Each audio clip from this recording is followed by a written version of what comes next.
तो ये इस दफ़ा हुकूमत ने कोशिश तो की है और कह भी रहे हैं कि हमने सैलरीड क्लास को प्रोटेक्ट किया है, लेकिन इनके साथ इतना नाजायज़ हुआ है पिछले सालों में कि आप इसको जब तक रिवर्स नहीं करेंगे ना, तो आप ये नहीं कह सकते कि हमने आपको प्रोटेक्ट किया। तो सबसे ज़्यादा इम्पॉर्टेंट होता है कि आप मैक्रो इकोनॉमिक स्टेबिलिटी के हिसाब से बजट बनाएं, उसमें जो भी टैक्स टारगेट आपने अचीव करना है वो आप अचीव करें। और जो इस साल 2000 अरब के ऑलमोस्ट नए टैक्सेस लगे हैं, वो आप ऐसे लोगों से लें जो कि ये बोझ बर्दाश्त कर सकते हैं। जैसे कि लास्ट ईयर के मुकाबले में अब ये जो टैक्स टारगेट है ऑलमोस्ट 40% ऊपर है। मतलब वो जो किसान है वो उसके तो हमने रखा हुआ है कि तुम्हारे लिए शायद 2 वक़्त की रोटी काफ़ी है और तुम्हारे बच्चों के लिए भी काफ़ी है और इससे ज़्यादा तुम्हें ख्वाब देखने की भी ज़रूरत नहीं है। अस्सलाम वालेकुम, बजट 2024 आ चुका है। आपसे वादा था कि इस पर तफ़सीली बात होगी और इस पर बात करने के लिए अब्दुल रहमान नजम से बेहतर कौन हो सकते हैं। इन्वेस्टमेंट एडवाइज़र हैं, फाइनेंस एक्सपर्ट हैं। नाइसिटीज़ पे हम बाद में जाएँगे, आपके आने का शुक्रिया मैं बाद में अदा करूँगा। पहले मुझे ये बताएं कि इस बजट से आम इंसान की ज़िंदगी में क्या फ़र्क पड़ेगा? अस्सलाम वालेकुम एवरीवन। चार चीज़ें ऐसी हैं जो कि हर आदमी को इम्पैक्ट करेंगी इस बजट में। पहला है कि हुकूमत ने पीडीएल जो है डीज़ल पे और पेट्रोल पे वो बढ़ाने का फ़ैसला किया। दूसरी चीज़ ये है कि एलपीजी पे टैक्स को बढ़ा दिया, ये हर बंदा इस्तेमाल करता है और जो लोग जिनके पास गैस का कनेक्शन नहीं होता वो सबसे ज़्यादा इस्तेमाल करते हैं, तो उस पर भी 8% सेल टैक्स बढ़ गया है। इसके अलावा मोबाइल फ़ोन्स महंगे होने जा रहे हैं। इवन अगर आप कोई 5000 10,000 का भी मोबाइल फ़ोन यूज़ करते हैं तो वो भी काफ़ी महंगा होने जा रहा है। ये तीन चीज़ें ऐसी हैं। और चौथी चीज़ जिसका इफ़ेक्ट आज नज़र भी आ गया है, जो पैकेज मिल्क है उस पे सेल टैक्स का रेट 18% से बढ़ गया है और उसकी वजह से खुला दूध जो है वो भी आज से महंगा हो गया। ये बिल्कुल चार ठीक। चीज़ें ऐसी हैं जिसका इम्पैक्ट हर बंदे की ज़िंदगी पे आएगा।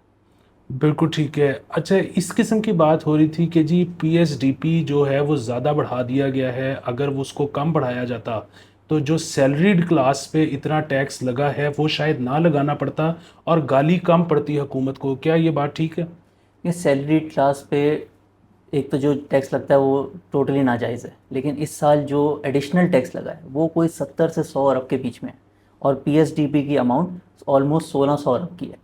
अब पीएसडीपी की अगर हम हिस्ट्री देखें, अगर आपका 1000 अरब का पीएसडीपी होगा ना, तो वो कुछ 600-700 ही खर्च होता है। और ये एक तरह से एक बफ़र होता है कि अगर हुकूमत अपना टैक्स टारगेट तक नहीं पहुँचे तो एक उसके पास बफ़र आ जाता है कि उसका ओवरऑल जो प्राइमरी सरप्लस अचीव करना है वो अचीव हो जाता है। तो सैलरीड क्लास पे इस दफ़ा जो टैक्स लगाया गया है वो अवॉइड किया जा सकता था दूसरे मज़ीद लोगों पे जो टैक्स नहीं देते उन पे टैक्स लगा के। अच्छा, अब ये जो सैलरीड क्लास पे टैक्स लगा है, अगर तो ये कलेक्ट हो जाता है तो चलें, मतलब उनके साथ तो जो ज्यादती हुई सो हुई, लेकिन चलें हुकूमत को टैक्स मिल गया। लेकिन क्या ऐसा भी हो सकता है कि अब ज़्यादा लोग ब्राउन एनवेलोप में कैश लेना शुरू कर देंगे बजाय के सैलरी का चेक लेने के? ऐसा ऑलरेडी होता है, काफ़ी इंडस्ट्रीज़ में जो है कैश में सैलरीज देते हैं और बुक्स पे उसको दिखा देते हैं। तो जितना ज़्यादा आप टैक्स बढ़ाते रहेंगे, ये फिनोमेना जो है अनडॉक्यूमेंटेड इकोनॉमी का वो बढ़ता रहेगा। बट इस दफ़ा जो है 2 से 3% का ही चेंज आया है। यानी कि जो बंदा पहले अपनी सैलरी का लेट से 15% ओवरऑल टैक्स दे रहा था, वो अब 17 से 18% दे रहा है। तो मे बी इस साल ये चीज़ इतनी एक्सेलरेट ना हो। लेकिन वो स्लैब भी तो, जो टॉप वाली स्लैब है उसको नीचे भी तो लाया गया है ना? जी, ये ओवरऑल इम्पैक्ट अगर आप देखें ना, जैसे अगर एक बंदे की टोटल सैलरी 20 लाख रुपए थी, तो साल की। वो साल की 20 लाख रुपए सैलरी थी, वो पिछले साल 1,15,000 रुपये टैक्स देता था, इस साल वो 1.5 लाख रुपये टैक्स देगा। तो ये जो एडिशनल 35,000 दे रहा है, that is approximately 1.75% extra on his income. इसी तरह अगर आपकी सैलरी 50 लाख रुपये है, तो पिछले साल आप 8,20,000 रुपये टैक्स देते, बट अब आप 10 लाख रुपये देंगे। तो आपका टैक्स इंसिडेंस जो है वो ऑलमोस्ट तकरीबन 4% से बढ़ गया। तो ये इस दफ़ा हुकूमत ने कोशिश तो की है और कह भी रहे हैं कि हमने सैलरीड क्लास को प्रोटेक्ट किया है, लेकिन इनके साथ इतना नाजायज़ हुआ है पिछले सालों में कि आप इसको जब तक रिवर्स नहीं करेंगे ना, तो आप ये नहीं कह सकते कि हमने आपको प्रोटेक्ट किया। बिल्कुल ठीक है। अच्छा, बुनियादी मसला ये है कि जब टैक्स लिया जाता है और जब टैक्स बढ़ाया जाता है, तो अवाम जो कि ख़ास तौर पे अब उनके पास स्मार्टफ़ोन है, वो वाकिफ़ हैं कि पूरी दुनिया में क्या हो रहा है, वो अब सर्विस डिलीवरी माँगते हैं। सो जब ये टैक्स हमें बताया जा रहा है कि इसलिए कलेक्ट किया जा रहा है कि हमने जो है पेमेंट्स करनी है, हमने आईएमएफ के प्रोग्राम में जाना है, हमने so on and so fourth. So service delivery तो कुछ भी नहीं हो सकेगी। कोई उम्मीद है कि उनको कुछ दिखाया भी जाएगा कि अच्छा, हमने आपसे अगर टैक्स कलेक्ट किया तो ये देखें उसके बदले में हमने ये किया? नहीं, सर्विस डिलीवरी तो ऐसी है कि मतलब अगर आप हुकूमत के एम्प्लॉयज़ की सैलरीज बढ़ाते हैं हर साल 20-25%, लेकिन सर्विस डिलीवरी तो नीचे जाती जा रही है। और अगर ज़्यादातर लोग सोचते हैं कि हुकूमती ख़र्चे बहुत ज़्यादा हैं, लेकिन जो एक्चुअल फेडरल गवर्नमेंट चलाने के ख़र्चे हैं ना, वो 1000 अरब से भी कम है। जो सारे हमारे खर्चे हैं, एक डेट रीपेमेंट्स और उस पे जो इंटरेस्ट है उसमें चला जाता है, जो कि ऑलमोस्ट 10,000 अरब हो गए इस साल। और दूसरा सबसे बड़ा खर्चा होता है फेडरल सॉरी इसका मिलिट्री एक्सपेंस का, तो उसमें ऑलमोस्ट 2000 अरब रुपए लगते हैं। ये जो इटसेल्फ सर्विस डिलीवरी की जो कॉस्ट है, जो कि एम्प्लॉयज़ की सैलरी और ये सारी चीज़ें, उसकी अमाउंट बहुत कम है, बट क्वालिटी ऑफ सर्विस बिल्कुल नहीं है। लेकिन इसके अलावा चलिए ठीक है कि आप ये कह रहे हैं कि वो बहुत बड़ा मेजर चंक शायद नहीं है जो हमारी फेडरल मुलाजमीन या जो हमारे प्रोविंशियल मुलाजमीन की जो बल्कि अफसरान की जो तनख्वाहें हैं वो शायद कोई बहुत ज़्यादा नहीं है, लेकिन उसके अलावा जो उनकी मराहत हैं क्या उनको कम नहीं किया जा सकता? मतलब यहाँ पे हम देखते हैं जिम खानाज चल रहे हैं और उसके ऊपर शायद सब्सिडी भी है, तो ये इस किस्म का मुल्क इस किस्म की अय्याशी अफोर्ड कर सकता है? और बिल्कुल इनकी सैलरीज़ तो काफ़ी कम है, लेकिन जैसे आपने बताया तो नॉन सैलरी बेनिफिट्स जो हैं वो काफ़ी ज़्यादा हैं। बट अगर हम उसको एक टाइम के लिए छोड़ भी दें, सर्विस डिलीवरी ही इम्प्रूव कर लें।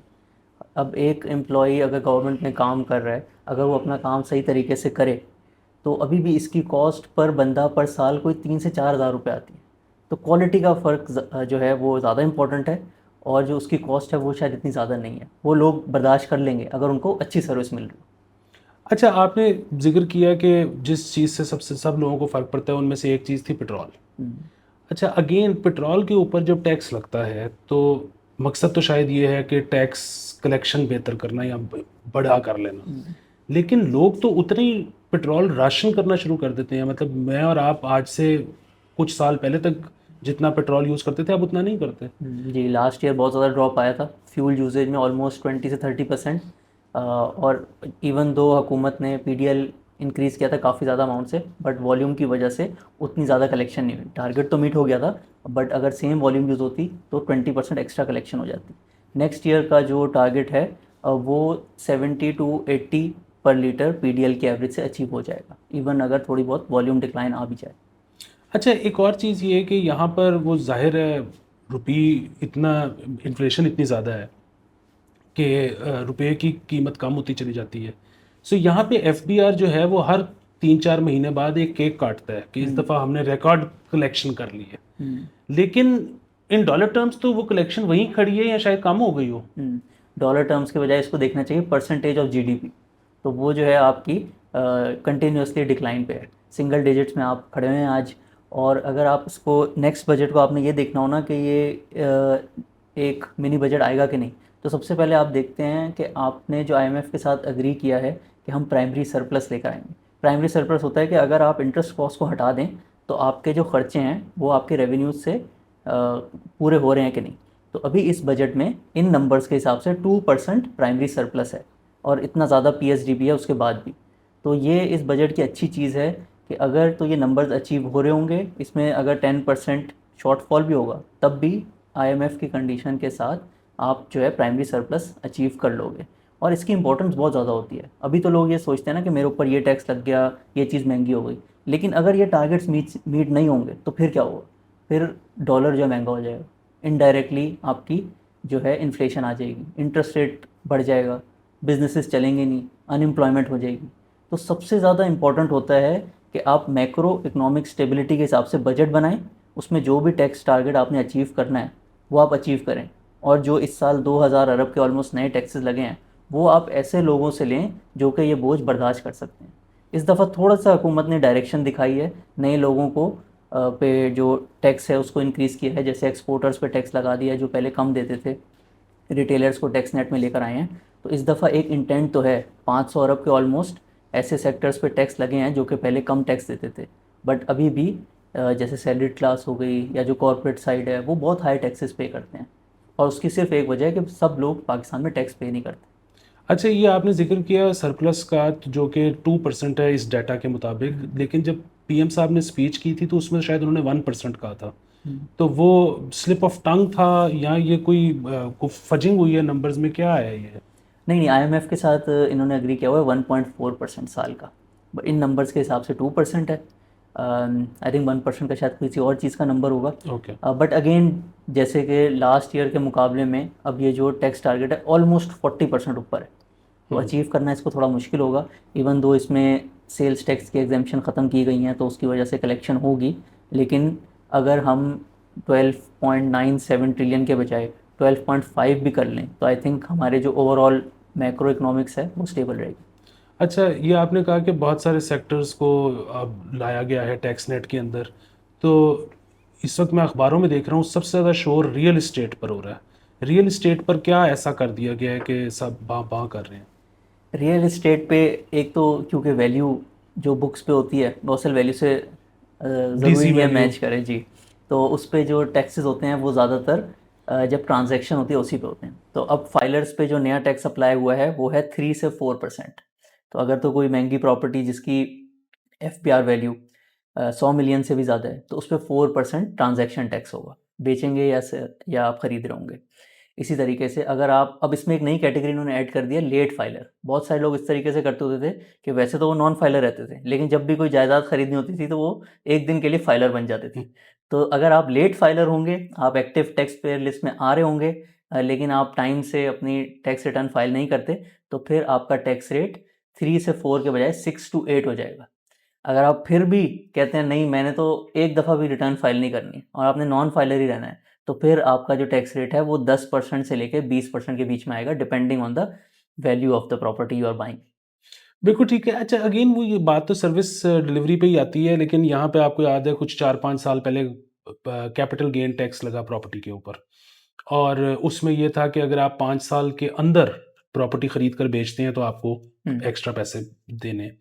लेकिन यहाँ पर अक्सर ये होता था कि 5 साल, ये शिकायतें हमें मिली कि 5 साल के बाद कोई बंदा अपनी प्रॉपर्टी बेचने गया और जब उसका चालान निकला टैक्स का तो उसमें प्रॉपर्टी गेन टैक्स एडेड था। हम्म। उसने कहा जी मुझे तो इससे ज़्यादा, उन्होंने कहा जी बस सिस्टम का एरर है, अब यहाँ तो सिस्टम का एरर ठीक कराते रहें और यहाँ फिर ये पे करें और ट्रांसफ़र करवाएँ। सो ये भी होता रहा है। सो हम्म। ये अगेन मुझे तो ये खौफ आता है कि अभी तक ठीक है, जैसा भी चल रहा है, लेकिन अगर किसी दिन लोगों ने कहा कि जी ये तो हमें काबिल कबूल ही नहीं है, तो फिर क्या होगा? हम्म। नहीं, रियल एस्टेट पे मेन प्रॉब्लम टैक्स परसेंटेज से उसके अलावा ये है कि इसकी वैल्यू जो है ना वो बहुत अनडॉक्यूमेंटेड है। एक प्लॉट जो कि असल में 2 करोड़ का होता है वो शायद किताबों पे 40-50 लाख का होता है। हुँ। तो इसमें जो मेन रिफॉर्म है वो टैक्स परसेंटेज के बजाय ये है कि आप FBR की वैल्यू को फ़ौरन रिवाइज करें, हर 6 महीने बाद करें और सही तरीके से करें ताकि जो भी उसमें इन्वेस्टमेंट हो रही है उसकी रियल अमाउंट सबको पता हो और आप उस पर भले 1% टैक्स ले लें, वो इशू नहीं है, बट वैल्यू ठीक होनी चाहिए। और एक और चीज़ जो रियल एस्टेट में इस दफ़ा नहीं हुई है, कोई भी कमर्शियल प्रॉपर्टी या फिर कोई ऐसा रेजिडेंशियल प्लॉट जो कि पहली दफ़ा बिक रहा है, यानी कि किसी ने सोसाइटी बनाई है, फर्स्ट टाइम उसको जो खरीद रहा है उसको 5% उस पर FET देनी होगी एक्स्ट्रा। ओके। अच्छा, सो इसके अलावा जो अगर हम आएँ स्टॉक्स वाली साइड पर, तो उनके ऊपर भी कोई एडेड टैक्स हैं, कोई डिविडेंड्स के ऊपर? स्टॉक्स तो बेसिकली होती हैं कंपनीज। हुँ। तो इंडिविजुअल अगर किसी कंपनी पे कोई टैक्स लगे, जैसे हमने एक्सपोर्टर्स पे टैक्स की बात की, तो जो कंपनीज एक्सपोर्ट करती हैं उन पे एक तरीके से एक नया टैक्स लग गया है। लेकिन अगर आप कंपनीज को एक साइड पे रख दें और सिर्फ स्टॉक एक्सचेंज में इन्वेस्टमेंट की बात करें तो उसमें भी रियल एस्टेट की तरह एक स्कीम चलती होती थी कि अगर आप 6 साल तक कोई स्टॉक नहीं बेचेंगे तो आपका कैपिटल गेन टैक्स ज़ीरो हो जाएगा। तो वो चीज़ ख़त्म हो गई है। अब आप 1 साल रखें कोई स्टॉक या 6 साल रखें, आप पे कैपिटल गेन टैक्स 15% ही होगा और ये फ्यूचर परचेसेस पे होता है। अगर आपने कोई चीज़ पहले से रखी हुई है उस पे पुरानी टैक्स रिजीम ही अप्लाई होगी, बट अब जो 1 जुलाई के बाद आप बाइंग करेंगे उस पे कैपिटल गेन टैक्स 15% होगा। बिल्कुल ठीक है। अच्छा, जो इंटरेस्ट रेट है वो भी नीचे आया है। जी बिल्कुल, मैक्रो इकोनॉमिक स्टेबिलिटी की जो बात है इस बजट में कि जब आप प्राइमरी सरप्लस अचीव कर रहे हैं तो उससे इंटरेस्ट रेट बहुत तेज़ी से नीचे आ सकता है। सो लेकिन अगेन मैं तो बिल्कुल लेमैन हूँ, लेकिन कुछ लोगों से मैंने ये सुना है कि अगर इंटरेस्ट रेट को जल्दी से नीचे लाया गया तो उससे रुपये भी कोलैप्स कर सकता है। रुपी इस तरह से कोलैप्स करता है कि आपके ना इनफ्लोज और आउटफ्लोज जब तक बैलेंस रहेंगे आपकी करेंसी भी लार्जली स्टेबल रहेगी। थोड़ी बहुत तो डिवैल्यूएशन हर साल होनी होती है, बट अगर आपके इनफ्लोज और आउटफ्लोज बैलेंस होंगे तो आपकी कोई मैसिव डिवैल्यूएशन जो जैसे पिछले 2-3 साल में हुई है वो नहीं होगी। तो अगर आप इंटरेस्ट रेट बहुत तेज़ी से नीचे लेकर आएंगे तो लोग गाड़ियाँ खरीदनी शुरू कर देंगे। लोग अपनी इंडस्ट्री में जो भी चीज़ बेचते हैं उसकी डिमांड बढ़ जाएगी तो उसका रॉ मटेरियल ज़्यादा इंपोर्ट होगा और आपके जो इनफ्लोज हैं उसका कोई ख़ास ताल्लुक नहीं है इंटरेस्ट रेट से, वो रेमिटेंसेज और एक्सपोर्ट हैं। तो वो अगर अपनी जगह पे ही रहेंगे और इम्पोर्ट्स बढ़ जाएँगे, तो फिर से आपकी करेंसी पे प्रेशर आने लग जाएगा। बट अगर आप इसको स्लोली स्लोली करके लेकर आएंगे एक मॉडरेट रेंज तक, 12 से 15% की रेंज में, तो इम्पोर्ट्स शायद उतने ज़्यादा ना बढ़े। बिल्कुल ठीक है। अच्छा, इसमें मैं अगेन एज़ अ लेमैन मैं ये समझना चाहता हूँ कि अगर हमारा मुकाबला किया जाए अमेरिका के साथ या किसी भी और ऐसे मुल्क के साथ कि जहाँ पे जी 4% इंटरेस्ट रेट है या 5% इंटरेस्ट रेट है और यहाँ पर कहा जाता है कि जी 22% है, तो ये तो बहुत ज़्यादा है। बात ये है कि हमारा तो 17-18% तो रुपये डिवैल्यू कर जाता है हर साल। तो अगर आप देखें फॉर ऑल प्रैक्टिकल पर्पसेज़ हम भी 4% इंटरेस्ट रेट पे ही हैं। हाँ, असल इसमें देखते हैं रियल इंटरेस्ट रेट। और अगर पाकिस्तान की वैसे हिस्ट्री देखें तो 22% बहुत कम ही हुआ है। एवरेज पिछले 25 साल का 12% है, और इन्फ्लेशन जो है वो हमारी वो भी उसी रेंज में है। तो रियल इंटरेस्ट रेट हमारे भी कोई ज़्यादा नेगेटिव नहीं होते, थोड़े बहुत पॉजिटिव भी होते हैं। तो जब आपकी इतनी ज़्यादा डिवैल्यूएशन होती है, उसकी वजह से पिछले 2 साल महंगाई भी तो 25-30% की रेंज में रही। इसी वजह से इंटरेस्ट रेट को बहुत ऊपर लेके जाना पड़ा, ताकि इम्पोर्ट्स कम हो जाएँ, ताकि जो डिमांड है वो कम हो जाए, ताकि करेंसी पहले एक दफ़ा स्टेबल हो, फिर आहिस्ता-आहिस्ता चीज़ें जब बढ़ेंगी, तो उससे फिर इंटरेस्ट रेट भी नीचे आ जाएँगे। अगर आप ये एपिसोड अभी तक देख रहे हैं इसका मतलब है आपको अच्छा लग रहा है, और अगर ये आपको अच्छा लग रहा है तो उसमें मेरा तो कोई कमाल नहीं है। सो आप फौरन से पहले अब्दुल रहमान नजम का यूट्यूब चैनल सब्सक्राइब करें और उसमें आपको बहुत कुछ सीखने को मिलेगा, यहाँ तक के पैसे कमाने के तरीके भी। अच्छा, एक और चीज़ ये है कि यहाँ पर ना कुछ महीने से, शायद 5-6 महीने से बात चल रही है कि जी इन्फ्लेशन जो है ना वो नीचे आ रही है। हुँ, हुँ। अच्छा, इन्फ्लेशन नीचे आने का मतलब ये है कि जिस अ, तरह से पहले कीमतें बढ़ी थी, अब उतनी तेज़ी से नहीं बढ़ी, लेकिन अभी भी बढ़ ही रही हुँ, हैं। हुँ। इस महीने उन्होंने कहा कि जी फूड में नेगेटिव इन्फ्लेशन हुई है। अब नेगेटिव इन्फ्लेशन का मतलब ये है कि आपका फूड पिछले महीने के मुकाबले में सस्ता हो गया। सस्ता हो गया। अच्छा, अब ये गंदुम की वजह से हुआ है क्योंकि हमने इंपोर्ट कर ली थी और फिर यहाँ वाली जो है वो हमारे पास ज़ाया पड़ी रही और वो लोगों ने औने-पौने बेची होगी।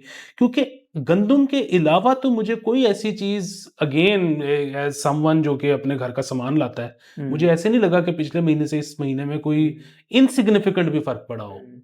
अभी मुझे एग्ज़ैक्ट जो है इंडिविजुअल डेटा तो नहीं है मेरे पास, बट मेरे ख़्याल से प्याज़ और टमाटर में भी थोड़ा डिक्लाइन आया था। अब वो शायद 2 महीने पहले आया था, 1 मही पिछले 1 महीने में नहीं आया हो। हुँ। लेकिन ये 3 कमोडिटीज़ थी, व्हीट, प्याज़ और टमाटर, जिनमें काफ़ी ज़्यादा डिक्लाइन आ रहा था। व्हीट में इस 3-4 चीज़ें मिल के हुई जिसकी वजह से एकदम से प्राइस डिक्लाइन हो गई। एक तो इंटरनेशनल व्हीट प्राइस भी कम हो गई, और जो है लोकल प्राइस भी उसके साथ ही चलती है। दूसरे फैक्टर्स भी होते हैं, बट उसका भी एक रोल होता है। दूसरी चीज़ ये हुई कि बम्पर क्रॉप हो गई। 31 मिलियन टन्स हुकूमत के नंबर्स के हिसाब से आपने पिछले साल प्रोड्यूस किए, और ये हाईएस्ट एवर है। हुँ। और आपकी डिमांड तो वही है। आप तो बल्कि एक स्लो डाउन में जा रहे हो सकता है आपकी 2-3% डिमांड कम हो गई हो पिछले 1 साल में। उसके साथ आपने व्हीट इम्पोर्ट भी कर लिया। साथ ही साथ जब इंटरनेशनल प्राइस कम हुई, तो आपने जो सपोर्ट प्राइस ऑफ़र करनी थी फार्मर्स को, वो भी आपने जो है उसमें भी आपने बाइंग भी नहीं की और सपोर्ट प्राइस भी कम कर दी। तो ये सारे फैक्टर्स जब मिले, एकदम से सप्लाई ज़्यादा आ गई और डिमांड उधर ही खड़ी है, इंटरनेशनल प्राइसेस भी नीचे आ गई, तो उस वजह से काफ़ी ज़्यादा इम्पैक्ट आ गया था व्हीट पे। अच्छा, अब ये क्योंकि व्हीट की बात हो ही रही है, यहाँ पर एक तरफ तो ज़ाहिर है मैं समझता हूँ इस बात को कि फार्मर को इजाज़त नहीं है कि हमारा कुछ स्टेपल वो अपनी मर्ज़ी से एक्सपोर्ट कर दे हुँ, या किसी को बेच दे, वो मतलब सरकार के पास ही उसको लेके जाना पड़ता है, क्योंकि उससे ख़तरा ये है कि यहाँ पे कहर पड़ सकता है। Hmm, but on the other hand uh, सरकार जो है वो, और यहाँ पर आने वाली कई सरकारें जो तो मशहूर हैं कि वो कोई बहुत ज़्यादा एग्रीकल्चर फ्रेंडली या किसान फ्रेंडली नहीं होती। सो हम तो बेसिकली कौमी सतह पर किसान का इस्तेहसाल नहीं कर रहे, मतलब उसको हमने एक ख़ास मख़सूस जगह पे रखा हुआ है। कितने टेन्योर्स आए हैं जिसमें किसान ने कहा कि जी इस दफ़ा मुझे बड़ा मज़ा आया है, मैंने बहुत पैसे कमाए हैं। हुँ, मतलब वो जो किसान है वो उसके तो हमने रखा हुआ है कि तुम्हारे लिए शायद 2 वक़्त की रोटी काफ़ी है और तुम्हारे बच्चों के लिए भी काफ़ी है, और इससे ज़्यादा तुम्हें ख्वाब देखने की भी ज़रूरत नहीं है। हुँ। तो ये मतलब इस बैलेंस को हम कभी ठीक कर सकते हैं किसी तरीके से? आई थिंक हमने ना किसान को मॉडर्नाइज़ बिल्कुल नहीं किया। स्पेशली जो छोटा किसान है ना, उसके इंफ्रास्ट्रक्चर की बहुत ज़्यादा प्रॉब्लम है। उसको हम अभी भी गंदुम कह रहा हूँ, यूरिया दुनिया से कम रेट पे देते हैं। ठीक है? हम उसकी पानी की अवेलेबिलिटी भी शायद दूसरे मुल्कों से बेहतर होगी पाकिस्तान में। हम उसको सस्ती बिजली भी दे देते हैं ट्यूबवेल में। लेकिन असल मसला ये है, हमारी जो पर हेक्टर प्रोडक्शन होती है, वो काफ़ी कम है। स्टोरेज की फैसिलिटीज़ आपके पास नहीं है। अभी वीट की एकदम से प्राइस क्रैश होने में एक रोल ये भी था कि आप वीट स्टोर नहीं कर सकते। अगर यही फार्मर को पता होता कि मैं थोड़े पैसे दे के, लेट से 50 रुपये पर महीना दे के मैं स्टोर करा सकता हूँ, मैं 6 महीने बाद बेच दूंगा, मुझे इतनी पैनिक करने की क्या ज़रूरत है। तो इसमें ना दो तीन चीज़ें जो आई थिंक लॉन्ग टर्म में रिफॉर्म हो सकता है। एक, आप इंश्योरेंस लेकर आएँ कि हर किसान, हर, जैसे अगर वो गंदम उगा रहा है तो वो 100 रुपये पर मंथ पहले से एडवांस में पेमेंट कर दे इंश्योरेंस कंपनी को, कि इन केस अगर मेरी क्रॉप जो है वो किसी वजह से ख़राब हो गई तो आप मुझे मेरी प्राइस दे देंगे। अब वो पूरे जब उस एक प्रोडक्ट बनाएंगे उसमें, तो वो 3% लोगों की ही क्रॉप ख़राब होगी, और जो सब 100-100 रुपये उसमें कंट्रीब्यूट कर रहे होंगे वो उसको मिल जाएंगे, जिसके साथ लेट्स से जिस एरिया में फ्लड आ गया या किसी वजह से क्रॉप ख़राब हो गई। तो एक आपको इंश्योरेंस जो है ना उसको लेकर आना पड़ेगा। अब एक साल किसान बहुत ज़्यादा पैसे कमाता है, अगले साल बेचारे के साथ बहुत ज़्यादा नुकसान हो जाता है, तो ये वॉलेटिलिटी को ख़त्म करना है ताकि वो अगले साल भी फिर फसल लगाए। हम्म। दूसरी चीज़ आपको ये करनी होगी कि प्राइसेस को थोड़ा सा डीरेगुलेट करना होगा, लेकिन अपने पास जो है थोड़ी सा स्टोरेज में भी रखना होगा। इतना आपको स्ट्रेटेजिक रिजर्व रखना होगा कि इन केस अगर प्राइस बहुत ज़्यादा किसी चीज़ की बढ़ जाए तो आप कंट्रोल कर सको। हम्म। मैंने एक दफ़ा सुना था टीवी पे, एक एग्रीकल्चर एक्सपर्ट बता रहे थे कि हज़रत उमर के दौर में एक बड़ी रिसर्च हुई। उन्होंने कहा अगर हुकूमत के पास 7% स्ट्रेटेजिक रिजर्व हो ना, तो प्राइस कंट्रोल कर सकती है अगर उसको ज़रूरत पड़े।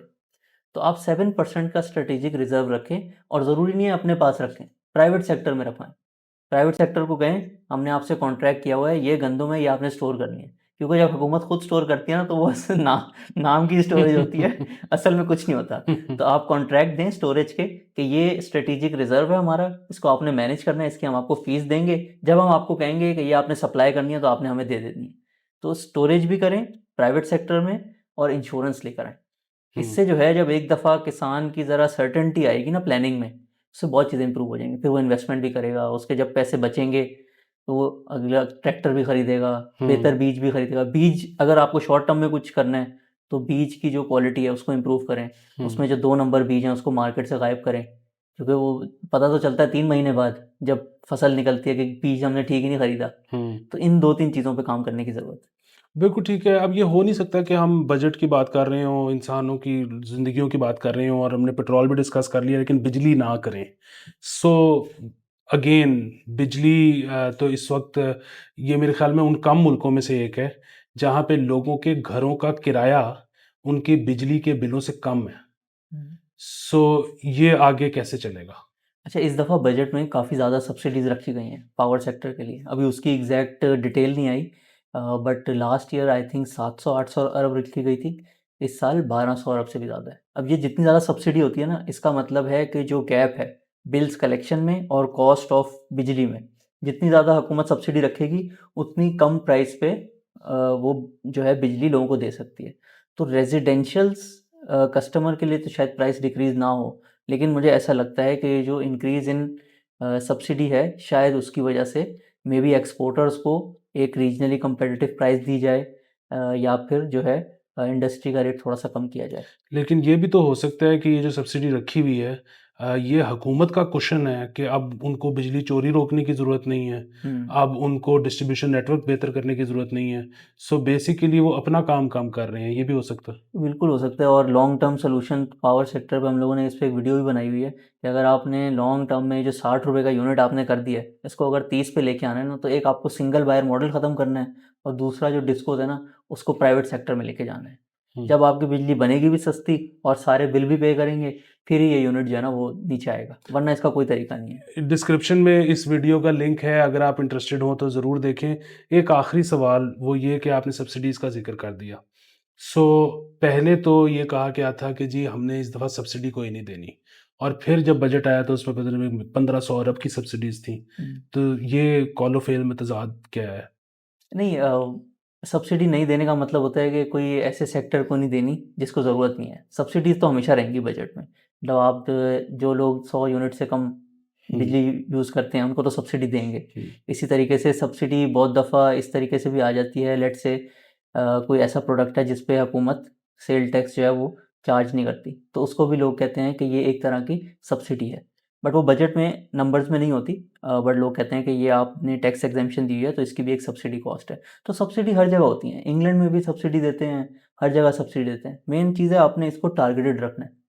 जो पूरा BISP का प्रोग्राम है वो भी सब्सिडी है। सब्सिडी आप ऐसे बंदे को दें जिसको ज़रूरत है, ऐसे बंदे को ना दें जो ऑलरेडी ठीक है और वो बस अपना मुनाफा बढ़ा रहा है। इसीलिए शायद कुछ लोग कहते हैं कि best subsidy cash hand out है। इस पे भी डिबेट है। कुछ लोग कहते हैं कि कैश हैंड आउट दें तो लोग सही तरीके से इस्तेमाल नहीं करते, बट मैं इससे एग्री नहीं करता। एक इंसान अपने हिसाब से बेस्ट डिसीजन ले सकता है। अगर आप कैश हैंड आउट देंगे सही तरीके से, अगर जितना आपने, अब इस तरह भी होता है कि 100 रुपये जिस बंदे तक पहुंचने होते हैं तो देने वाला जो होता है 20 रुपये वो रख लेता है। तो अगर तो कैश हैंड आउट अच्छे तरीके से हो रहा है तो वो बंदा खुद अपना फैसला कर सकता है। उसने बिजली का बिल देना है, उसने एजुकेशन पे खर्च करना है, या उसने घर का किराया देना है। I think cash hand out best है। अच्छा, एक सॉरी आखिरी सवाल मुझे, आपने अभी कहा है कि बहुत ज़्यादा हम नहीं कह सकते कि गवर्नमेंट का अपना एक्सपेंस होता है बजट के अंदर, लेकिन बहरहाल जो भी है, सो पिछले साल से इस साल आपको लगता है कि जिस तरह गवर्नमेंट ने हमें कहा है कि अपनी बेल्टें कस लें, गवर्नमेंट ने अपनी भी बेल्ट कसी है या गवर्नमेंट वैसी की वैसी है?